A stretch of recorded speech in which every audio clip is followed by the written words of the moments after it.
Well, good morning, everyone. In just a few weeks' time, we'll gather here in Washington for NATO's 75th summit, celebrating 75 years of strength, of unity, of growth, of innovation in our alliance, but also, critically, looking forward to make sure that NATO is fit for purpose for the challenges of today and the challenges tomorrow. Making sure that this alliance continues to do what it's done so effectively for the last 75 years, and that's protect our people.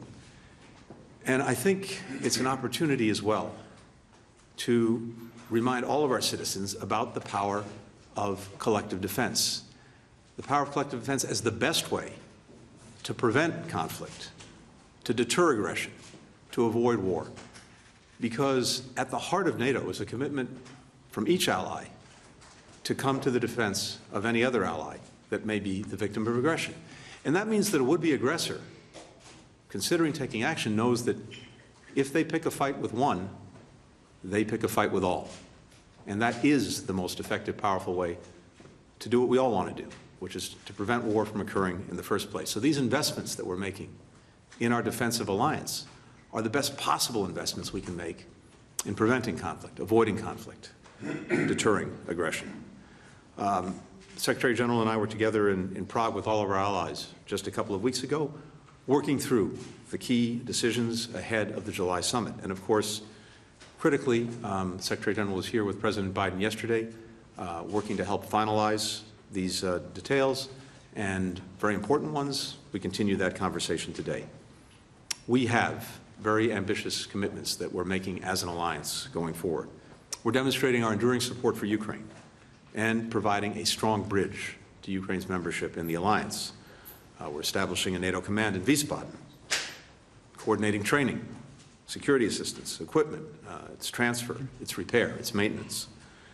We're strengthening our collective deterrence and defense. We're implementing the robust plans that allies agreed to, the most robust plans for defense and deterrence since the end of the Cold War, meeting the long-term challenge that Russia poses to the transatlantic alliance and to security. We're growing our defense industrial bases to make sure that all of our countries can effectively produce what's needed for our defense. And critically, and you heard President Biden and the Secretary General address this yesterday, we are boosting our burden sharing, making sure that every ally is standing up and carrying the weight of our collective defense. As the Secretary General announced yesterday, 23 allies out of the 32 now meet the 2% target, the target of spending 2% of GDP on defense, a target established in 2014 at the Wales Summit when President Biden took office in 2021. 9 allies were meeting that mark. Now it is 23. And we've also seen, as the Secretary General said yesterday, an 18% increase in defense spending across the alliance. That's the largest in a decade. And it is necessary to meet the challenges of this time.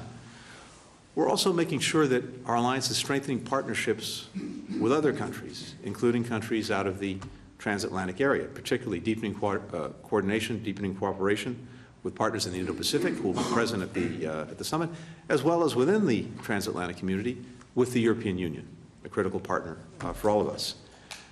The alliance recognizes that security challenges in one part of the world impact another, and vice versa. So what's happening in the transatlantic space has real consequences and implications for the Indo-Pacific and other areas, just as what's happening in the Indo-Pacific space has real implications for our own alliance. And there's a recognition of that, and that recognition is turning into concrete and strong partnerships. Prime Minister Kishida may have said this best in the context of Ukraine, when he said what's happening in Ukraine today may well be happening in East Asia tomorrow. We're also adapting and building resilience to emerging threats, and this is also something that you'll see underscored at the summit. Cyber, hybrid attacks and threats, as well as other challenges to security that we've seen manifest themselves in different ways in recent years, including things like pandemics. NATO has to be fit for purpose to deal with all of these. 2 other points I want to make quickly before turning it over to the Secretary General. I mentioned already that the summit will focus on bolstering Ukraine's long-term success. From day one, as the battlefield has evolved, so too is our support for Ukraine. Partners, the alliance, the United States, have all adapted and helped Ukraine deal with what it had to deal with in terms of warding off this Russian aggression. Now, thanks to the supplemental, which passed Congress after many months, but it did pass, and it passed with overwhelming bipartisan support, we've now been working these recent weeks to speed all of that assistance to the front lines, to make sure that Ukrainians have what they needed in hand to deal with the ongoing Russian aggression. And we've seen, I think, that be very effective in terms of stabilizing the front lines and making sure that the Russians could be stopped in their offensive. It's making it a big difference. Of course, as we've said all along, what makes the biggest difference is the extraordinary courage and resilience of Ukrainians themselves, both in dealing with the challenges in Kharkiv and in the east, but also taking the fight as necessary to Russia in Crimea, as well as in the Black Sea. The bilateral assistance agreement that the United States signed just a few days ago, President Biden and President Zelensky, that marks now the, I think, 17th bilateral security agreement that's been signed since President Biden announced this initiative on the margins of the G7 a year ago. And by the time of the summit, we expect that the NATO Summit, we expect that some 20 countries, and maybe more, will have concluded their bilateral security agreements with Ukraine. This is proof, clear proof, that all of our countries are with Ukraine for the long haul. And that if Mr. Putin is counting on outlasting Ukraine or outlasting any of us, he is misguided. He's wrong. And again, I think you'll see at the summit further emphasis on that. We're also, as necessary, imposing new sanctions on Russia to keep the pressure on so that the aggression ultimately ends. And among other things, we're looking at countries that are supporting Russia's defense industrial base, which is allowing Russia to continue the war, including China. As President Biden's made clear, we have a real concern not with weapons being supplied by China to Russia. That's not what they're doing. What they are doing, as you've heard me discuss many times, is providing critical support to Russia's defense industrial base. Some 70% of the machine tools that Russia's importing are coming from China. 90% of the microelectronics coming from China, and that has enabled Russia to keep that defense industrial base going, to keep the war machine going, to keep the war going. So that has to stop. We, as well, are doing everything we can to provide the necessary support to Ukraine beyond the supplemental. You saw partners come together across the G7 and beyond to be able to use effectively some of the Russian sovereign assets that are primarily in Europe and that now are being leveraged to provide some $50 billion to Ukraine in additional assistance, and we'll continue to look at that. We had a very effective recovery conference just a few days ago as well, looking at other forms of enduring support for Ukraine, including in the energy sector. The bottom line is this. The Ukraine strategy that we've had and that we've been acting on individually and collectively now for nearly 2.5 years is showing effective results in making sure that Ukraine can ward off Russian aggression, and it's done that remarkably. Keep in mind, Putin's objective from day one was to erase Ukraine from the map, to end its existence as an independent country, to subsume it into Russia. That has failed. But going forward, we want to make sure that Ukraine is a success, that it stands strongly on its own feet, militarily, economically, democratically. And that's exactly what we're enabling Ukraine to do. And that is the mark of success going forward. Again, decisions that will be made at the summit will further that effort, and more to be said in a few weeks' time. Finally, heading into the 75th summit, we have an alliance that is stronger, that is bigger, that is more fit for purpose than at any time in recent years. That's thanks to the effort that every ally has made, the commitments that every ally has made, but it's also fundamentally thanks to the leadership of one individual, and that is the person standing beside me, the Secretary General of NATO for this past decade, Jens Stoltenberg. Jens, you have led the alliance at a time of historic change, historic challenge, and the results are there for everyone to see.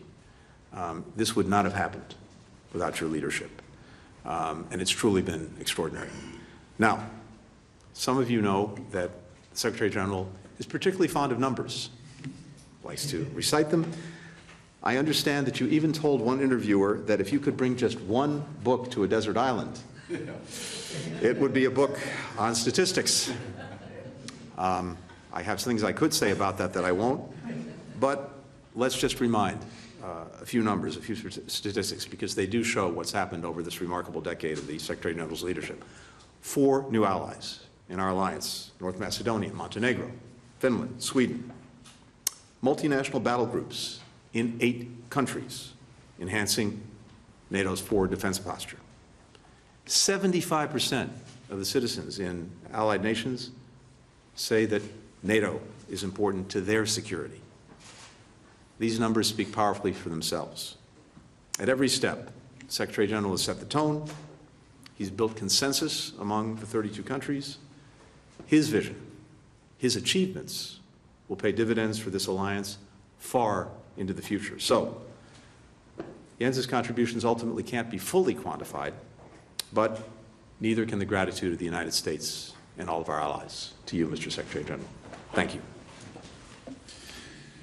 Secretary Blinken, dear Tony, thank you for your kind words, and thank you for your support throughout these years in different ways. Thank you also for your very strong commitment to NATO, to our transatlantic alliance. And let me also thank you for your tireless efforts to end the suffering in the Middle East. NATO was founded in Washington 75 years ago. Since then, the alliance has been the ultimate security guarantee for all our members. Standing together, we prevent war and preserve peace. In NATO, the US has 31 friends and allies. Together, allies represent half of the world's economic and half of the world's military might, advancing US interests and multiplying America's power. NATO makes America stronger.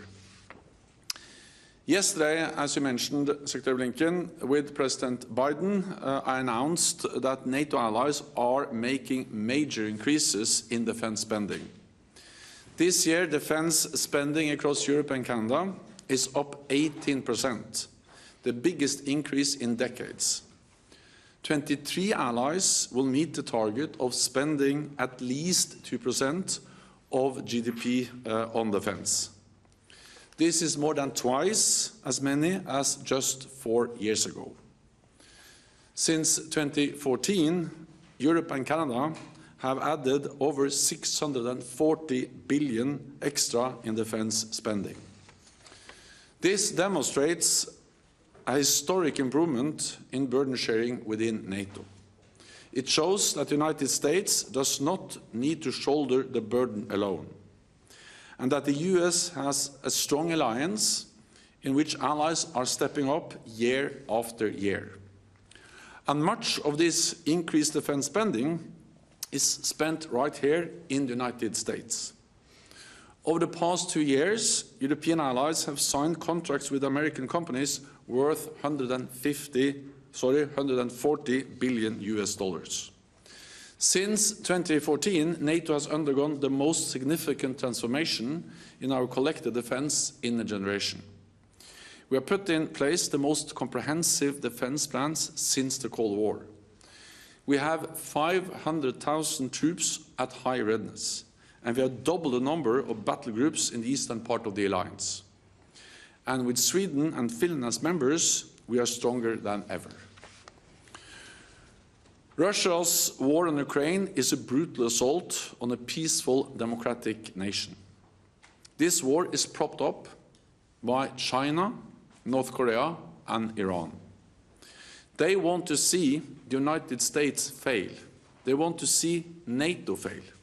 If they succeed in Ukraine, it will make us more vulnerable and the world more dangerous. So our support to Ukraine is not charity. It is in our own security interest. We all want this war to end, but the Russian occupation of Ukraine offers no peace, and capitulation to Putin offers no security. The stronger our support, the sooner the war will end. Which is why I welcome the 10-year bilateral security agreement between the United States and Ukraine. Europe is also doing its part, matching US efforts in Ukraine. And at the NATO Summit this July, here in Washington, I expect European allies and Canada to come forward with more financial and military support, and that leaders will agree that NATO takes the lead in coordinating the security assistance and training for Ukraine. All of this will reduce the burden on the United States. Secretary Blinken, I thank you and the US for hosting the summit, which we all are looking forward to attend. At the summit, we will celebrate the 75th anniversary of the most successful alliance in history, but also make important decisions for the future. Thank you. The first question goes to Humaira Pamuk with Reuters. Thank you, Matt. Mr. Secretary, Mr. Secretary General, I'm very glad you like numbers. I have a number of questions in true Washington fashion, multi-part questions that Secretary Blinken is particularly number one fond of. is a very good number. Let me start with Gaza, and I'll turn to NATO. Mr. Secretary, Israeli Prime Minister Benjamin Netanyahu posted about an hour ago, conveniently timed for this press conference, a video talking about US pause on some weapons to Israel, and said you assured him last week that US is working to remove those bottlenecks. Is this an accurate characterization of what you told him? If not, what did you tell him? Will the US remove its holds on these bombs? And finally, have the ceasefire negotiators made any progress since last week? Are you more or less optimistic today about the prospects of a deal? Let me turn to both of you. Russian President Vladimir Putin is going to North Korea, a first in 24 years. And the partnership of Russia, China, and North Korea seems to be solidifying and emerging as a front against West's rules-based order. How concerned are you about this partnership? Mr. Secretary General, particularly for you, do you see a collective NATO role to contain this emerging front? And back to both of you again, what specifics do you have on how much North Korea is contributing to Russia's war machine? And what is your understanding that what Moscow is giving Pyongyang in return? Thank you. Thanks, Mara. So on the questions regarding Israel and Gaza, first, it's very important to remember that our security relationship with Israel goes well beyond Gaza. Israel is facing a multiplicity of threats and challenges, including in the north from Hezbollah, from Iran, from the Houthis in the Red Sea, from various groups that are aligned against Israel and in many cases beholden to Iran. So the President's been very clear from day one that he will do everything he can to make sure that Israel has what it needs to effectively defend itself against these threats. And a big part of that as well is making sure that in providing that assistance to Israel, it has a strong deterrent, which is the best way to avoid more conflict, to avoid more war, to avoid what we're already seeing in Gaza spreading to other areas, to other fronts. That's been one of our objectives from day one. So we're committed to that. We, as you know, are continuing to review one shipment that President Biden has talked about with regard to 2,000-pound bombs because of our concerns about their use in a densely populated area like Rafah. That remains under review. But everything else is moving as it normally would move. And again, with the perspective of making sure that Israel has what it needs to defend itself against this multiplicity of challenges. With regard to the ceasefire negotiations, and you heard me talk about this at length during our trip, I'll just remind everyone once again that the entire world came together behind the proposal that President Biden laid out a few weeks ago. The entire world with one exception, and that was Hamas. Hamas came back with, after everyone else had said yes, including Israel, reconfirmed to me by Prime Minister Netanyahu when I was in Israel. Hamas came back with new conditions, new demands, including demands and conditions that actually went beyond what it had already previously accepted. So we're working to see if we can bridge the gaps that Hamas has now created by not saying yes to the proposal that everyone else had agreed to, that was endorsed by the United Nations Security Council, countries around the world. And we have the negotiators, the mediators, Egypt, Qatar in particular, working on this to see if we can bridge the gap. As I've said before, and I'll repeat again based on what we've seen in recent days, I believe that the gaps are bridgeable, but that doesn't mean they will be bridged because ultimately Hamas has to decide. And it could decide again to continue to move the goalposts, to move the line out. If it continues to do that, the net result will be that people will continue to suffer horrifically every single day. And you have to question whether one individual living, we believe, hundreds of feet underground, relatively safe, is putting his own interests and his own views ahead of the interests, the needs of the people that he purports to represent. There could be a ceasefire right now if they had said yes a week ago. So we'll continue to work this with urgency, with determination, to see if we can bridge the gap. But I can't tell you with conviction that we will because, again, you have Hamas that continues to move the line. With regard to Mr. Putin and his travels to North Korea, look, we've seen, as you've said, Russia try in desperation to develop and to strengthen relations with countries that can provide it with what it needs to continue the war of aggression that it started against Ukraine. And you heard the Secretary General just reference this. North Korea is providing significant munitions to Russia and other weapons for use in Ukraine. Iran has been providing weaponry, including drones, that have been used against civilians and civilian infrastructure. And as I've mentioned a moment ago, the deep concerns we have about China, not in terms of providing weapons, but in providing what Russia needs to keep its defense industrial base going and to produce itself more tanks, more munitions, more missiles. Yes, these are the countries of concern. And with regard to China in particular, as I said before, it can't, on the one hand, say that it wants better relations with countries in Europe, while at the same time fueling the biggest security threat to Europe as a whole since the end of the Cold War. And President Biden heard that himself from our European partners who were part of the G7 just last week. So we are very much concerned about this because this is what's keeping the war going. And the fastest way to end the war is for Putin to be disabused of the notion that he can outlast Ukraine and outlast all of Ukraine's supporters, but also if he knows that the fuel he needs for his war machine won't be there anymore. So if China in particular, which professes to have a strong interest in ending the war, if it really means it, it will stop fueling the war machine and will continue to do everything we can to cut off the support that countries like Iran and North Korea are providing. I very much agree with what Secretary Blinken just stated. Putin's visits to North Korea demonstrates and confirms the very close alignment between Russia and authoritarian states like North Korea, but also China and Iran.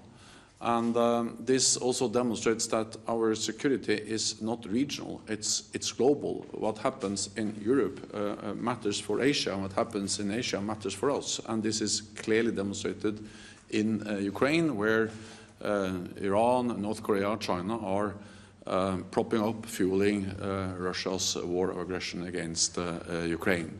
So this idea that we can divide security into regional theaters doesn't work anymore. Everything is intertwined, and therefore we need to address these challenges together. We are of course also concerned about the potential support that Russia provides to North Korea when it comes to supporting their missile and nuclear programs. We see how much military support Russia gets from North Korea, but also from Iran, and how China is propping up their war economy. And this is also one of the reasons why at NATO and at the NATO Summit here in Washington next month, we will further strengthen our partnership with our partners in the Asia-Pacific region, Australia, New Zealand, South Korea, and Japan, also to address the fact that the challenges they see, we see in Asia and Asia-Pacific are directly linked to the challenges we face in Europe. And let me also say that I also fully agree that China cannot have it both ways. They cannot continue to have normal trade relationships with countries in Europe and at the same time fuel the biggest war we have seen in Europe since the Second World War. So at some stage this has to have consequences for China. Hille Svensson with Netavisen. Thank you. My question also goes to both of you. Norway today still has a continued fishing cooperation with Russia. I am wondering how we should approach this moving forward, and if there are, or if you are concerned, or we should be concerned about them taking advantage of this cooperation in light of Russian intelligence. So, which country? Norway, Norway. fishing cooperation. Sorry, I know Norway. No, as first of all, Also, I'm not speaking on behalf of Norway. What I can say is that I expect all allies to fully implement the sanctions we have agreed within the also EU framework, and also individual allies have imposed. Then beyond that, I think I leave it to Norway to comment on how they implement the sanctions. Yeah, and I agree with the Secretary General. Thank you. Tom Bateman with BBC. Thank you very much to both of you. I can start with Mr. Secretary General. We heard the Secretary of State talk about hybrid attacks against NATO frontline countries, an issue he's talked about before, particularly in Prague, and a view that NATO would respond collectively as is appropriate. What does that response look like? Perhaps you can elaborate on whether there is a response already, or is this something that you think should take place in the future? Do you retaliate or try and create deterrence? I'm just interested in how that happens, and is there evidence that such action can create deterrence? And Mr. Secretary of State, Amos Hochstein has been in the region over the last few days in the Middle East.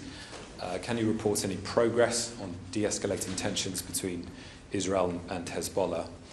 And on Gaza, an investigation by the Associated Press this week identified 60 Palestinian families in which at least 25 members have been killed, some of them involving 4 generations of the same family, many with more than 50 family members killed, and in one, 173 family members were killed.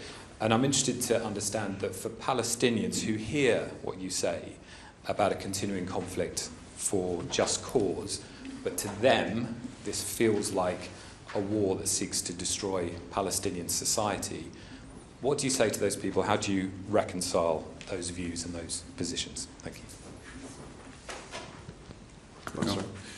On the Russian hybrid actions against NATO allies in Europe, let me say that what we have seen over the last weeks and months is a surge in hostile actions by Russia against NATO allies, and that includes sabotage, arson attempts, cyber attacks, and also trying to use migration as a tool to coerce NATO allies.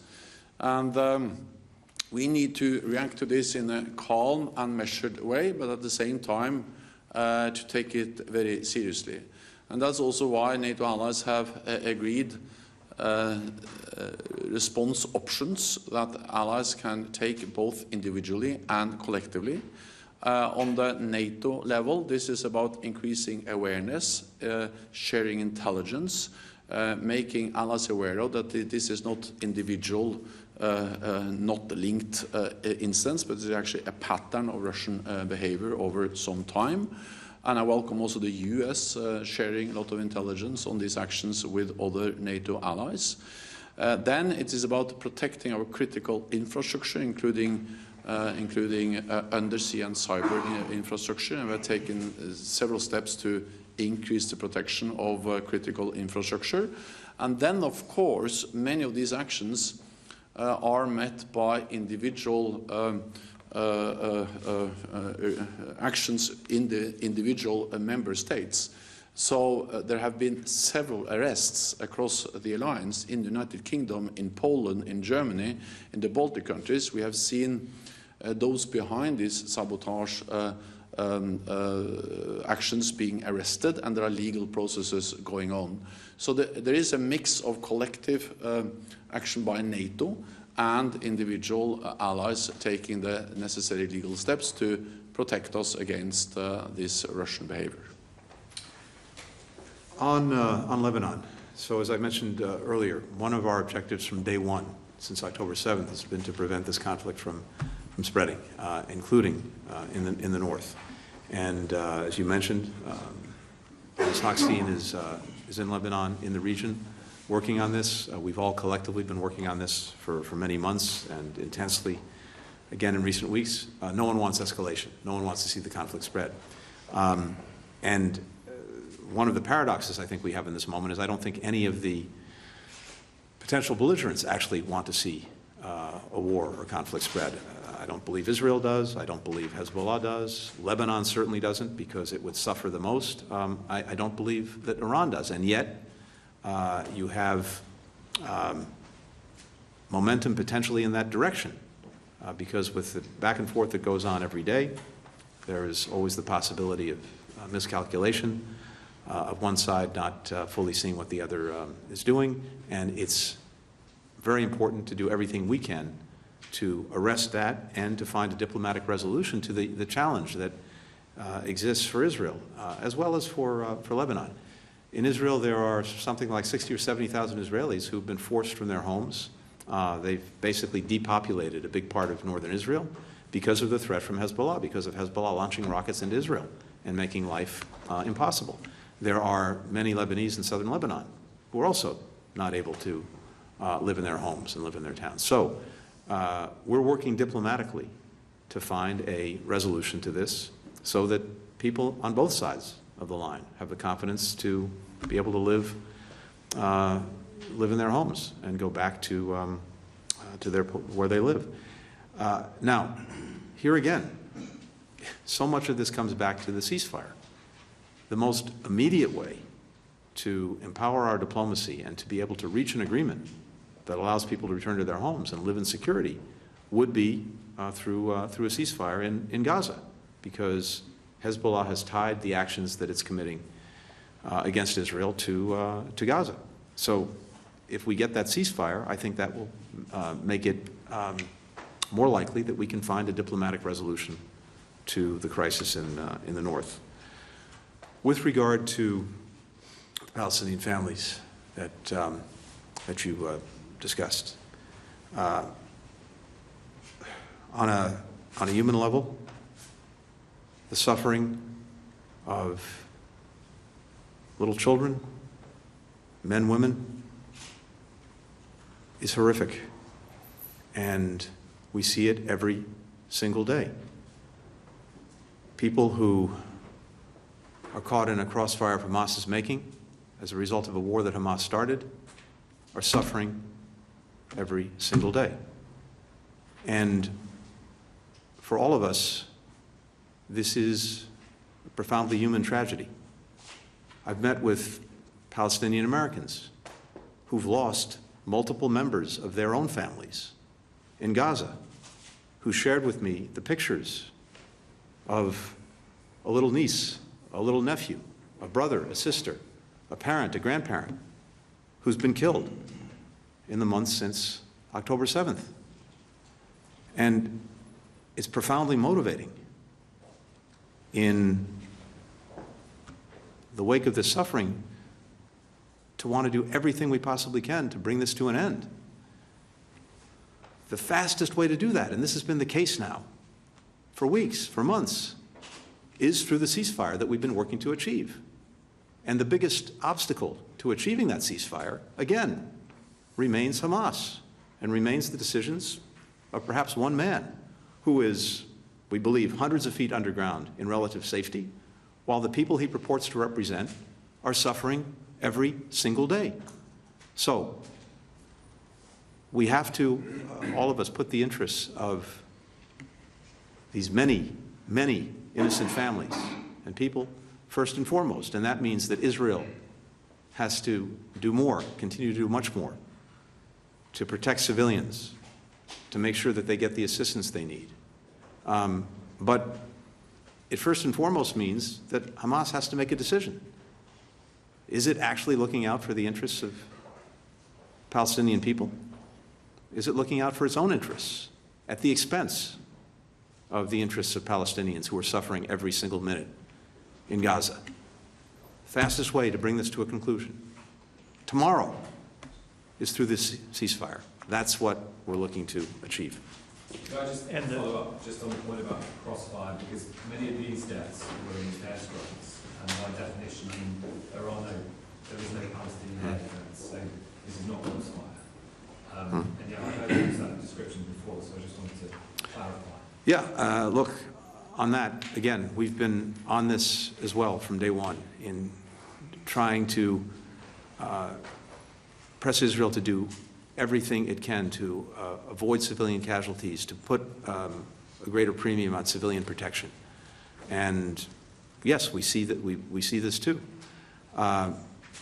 It's without justifying any particular airstrike, and certainly we've ourselves reported as a government, as the State Department, on numerous incidents where civilians have been killed or grievously injured, including through airstrikes. But as we've also said, this terrain is extraordinarily difficult, maybe uniquely difficult, because again, you have Hamas that not only is hiding deep underground in tunnels while the people it purports to represent are not, it's also hiding in apartment buildings, hospitals, schools, using those as places to plot, to plan, to protect itself. But that means also that it's endangering thousands, tens of thousands of children, women, and men. It launched this war on November 7th. It conducts it in a way by retreating to places where it's hiding behind civilians that further endanger civilians. And it has not made the decisions necessary to stop it, which it could do right now. And the final question goes to Anders Tvigard with NRT. Thank you, Mr. Secretary, how do you do? How can Ukraine trust your words of support when the recent bilateral agreement can be cancelled with a 6 months notice? And how confident are you that you will not need to ask Mr. Stoltenberg to extend his term as Secretary General? And I didn't quite hear your answer to my colleague's question here on Israel. Is Netanyahu's, Prime Minister Netanyahu's characterization, is it true, what he said about that you, what you assured him last week? Mr. Secretary General, China can't have it both ways. What kind of consequences should China, should be on China? And you want to secure the long-term help to Ukraine. You have been talking about a fund, if I understand it correctly. The alliance has been lukewarm to an aid fund. What's your next step there? And if you soon get to read some more statistical books, what can you say about your possible successor? Thank you. Thank you. With regard to the bilateral security agreements, first, it's important to note that the United States signed our agreement last week. President Biden and President Zelensky signed it together, but we are not alone. Dozens of countries have either concluded or will conclude bilateral security agreements with Ukraine, each of which basically says the same thing, that we're committed individually, as well as through the work that will be formalized at the NATO Summit, to supporting Ukraine in building a deterrent force for the future that can ward off aggression and, as necessary, deal with it. And each of these agreements is projected over a decade to, again, send a very strong message that each of us is in this for the long haul. And that is the determination and commitment of the United States. I think the fact that ultimately the supplemental funding bill passed with overwhelming bipartisan support, both houses of Congress, again, is indicative of the depth and strength of that support in the United States. And polling continues to show strong support in the United States for helping Ukraine, making sure that it can stand on its own feet effectively, because that's what this is about. Any international agreement, one kind or another, always has a mechanism in it for one of the parties to, pull out of that agreement. That's a standard operating fare in any of these agreements. But I think everything that we've seen, not just from the United States, but from so many other countries, is an enduring commitment to Ukraine and making sure that it can stand strongly on its own feet. And I do not expect that to change. With regard to the Secretary General, look, I think many of us wish on one level that this was a lifetime appointment because of, but I don't think the Secretary General feels that way. And I'm confident, very confident, that the alliance will come strongly together behind a new Secretary General, and that when the current Secretary General Stoltenberg's term ends this fall, there will be a very strong Secretary General in place to pick up the baton and carry the extraordinary work that this Secretary General has done forward into the future for the alliance. And finally, with regard to the last question on Israel, I stand by exactly what I said a few minutes ago. Thank you. Is Mr. Netanyahu telling the truth or not, Mr. Secretary? Again, Is the I've been very, correct or not? I've been as clear as I can possibly be. You assured him that these violence will I'm not going to talk about what we said in diplomatic conversations. I can just say again that we have a commitment to make sure that Israel has what it needs to defend itself against a whole variety of threats. Gaza is part of it, but it far surpasses Gaza in terms of the threats they face. The President's committed to that. We continue to move these different cases through our system on regular order. We have one case that the President's talked about publicly, about the 2,000-pound bombs and concerns that we have about them being used in densely populated areas. That remains. We continue to work through that, but there's been no change in our posture, which our posture is, again, to make sure that Israel has what it needs to defend itself across these many threats. Many of the systems that are moving through our system are ones that have been on order for, in some cases, years. It takes a long time to move these things. And a number of the things that are going to Israel won't get there for years. That is the nature of the way this works. But it's regular order, with the exception of that one system that we've talked about many times in public. Thank you. First, briefly on the question about China. Well, it's too early to say exactly what kind of consequences, but I think just in itself that more and more allies recognizes that it cannot continue the way it is like it is today, where China really tries to have a normal relationship with European NATO allies, and at the same time are enabling Russia to be conduct a war of aggression against a European country, the biggest security challenge we have faced in Europe since the end of the Second World War. And of course, this is then about how, also, unless China changes its behavior, what kind of consequences should then this have for instance, our trade relations? Too early to say, but it has to be an issue that we need to address, because to continue as we do today is not viable. Then on support for Ukraine, so we are discussing and we are addressing many deliverables on Ukraine before the upcoming NATO Summit. We have already agreed a plan for NATO training and security assistance for Ukraine. We have seen new announcements, and I expect also more announcement of more military support to Ukraine. I'm certain that we will also have language expressing that Ukraine will become a member of the alliance. And then you are right that I have also put forward proposals on a more long-term commitment, because I strongly believe that the stronger our support is, the more credible our long-term commitment to Ukraine is, the sooner this war can end.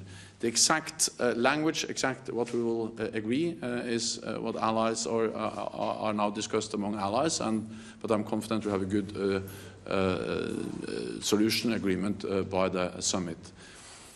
Then normally I don't say anything about my successor because it's not for me to select my successor. But with the announcement by Prime Minister Orban today, I think it's obvious that we are very close to a conclusion in the alliance for allies to select the next Secretary General. And I think that's good news. I think Mark Rutte is a very strong candidate. He has a lot of experience as Prime Minister. He's a close friend and colleague. I therefore strongly believe that very soon the alliance will have decided on my successor, and that will be good for all of us, for NATO and also for me. Thank you. Thanks, everyone. Yeah, thank you.